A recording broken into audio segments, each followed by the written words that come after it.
Hello guys, আমি Deep and welcome back to my channel Deep exclusive. So এখন আমি এই ভিডিওর মধ্যে বেসিক্যালি কথা বলবো দুটো বিষয়কে নিয়ে।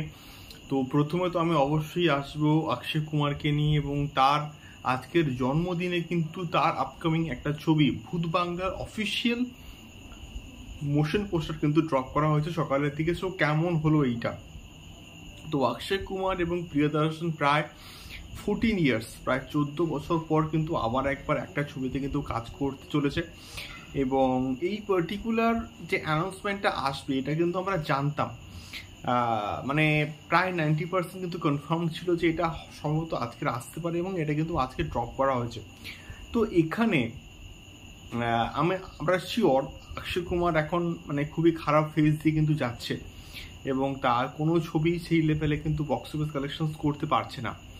তো সেই জায়গা থেকে দাঁড়িয়ে বিচার করলে আমার মনে হয় যে প্রিয়দর্শন কিন্তু একমাত্র পারে তাকে সেই যে জোনটা থেকে ফিরিয়ে নিয়ে আসতে এবং একটা বিরাট বড় কামব্যাক দিতে।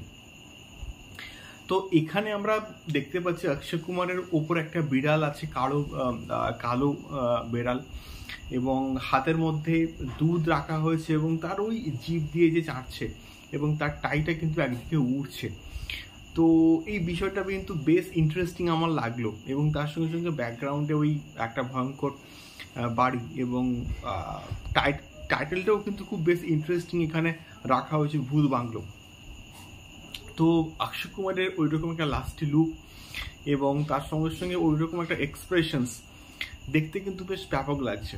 এবারে দেখা যাক এই ছবিটা কতটা সাকসেসফুল হয়, এবং প্রিয়দর্শন পারেন কি না অক্ষয় কুমারকে আবার একটা সুপারস্টারডমটাকে তার ফিরিয়ে নিয়ে আসতে। দেখা যাক কেমন হয়, এবং এটা কিন্তু 2025 সালেই হয়েছে মুক্তি পাচ্ছে। দেখা যাক কেমন হয় এই পার্টিকুলার প্রজেক্টটা। সেকেন্ডলি আমি কথা বলবো দেবদাকে নিয়ে, টেক্কাকে নিয়ে। সো টেক্কার কিন্তু কালকের আরও একটা নতুন ক্যারেক্টার পোস্টার কিন্তু ড্রপ করা হচ্ছে, এবং এটা আশা করছি এটা কিন্তু দেবদার কোনো লুক হতে পারে ফ্রম দ্য মুভি টেক্কা। এবং এই যে প্রত্যেকটা ক্যারেক্টার পোস্টারকে নিয়ে আসা হচ্ছে, এর ফলে আস্তে আস্তে একটু একটু করে কিন্তু হাইপ বাড়ছে।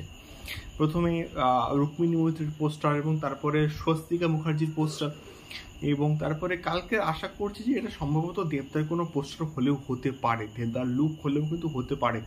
এবারে আমাদেরকে অপেক্ষা করতে হবে কালকের জন্য, দেখা যাক কেমন হয়, কার এক্স্যাক্টলি লুকটা আসে। তোমাদের কি মতামত এই দুটো বিষয়কে নিয়ে অবশ্যই কিন্তু কমেন্ট বক্সে কমেন্ট করে কিন্তু শেয়ার করতে পারো। দেখা হচ্ছে পরবর্তী ভিডিওতে আরও অনেক অনেক এক্সক্লুসিভ আপডেটস নিয়ে। টাটা।